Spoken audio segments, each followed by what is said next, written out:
হচ্ছে এভাবে হেরে যাবে। হ্যাঁ, আমেরিকার পুলিশের সাথে আমেরিকার মধ্যে যেগুলো পাকিস্তানি নাগরিক বসবাস করে তারা আনন্দ উল্লাস করতেছে।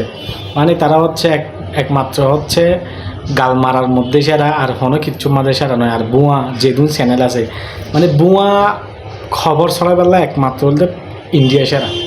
ইতালা ইন্ডিয়া হারিয়ে গিয়ে গম লাগবে।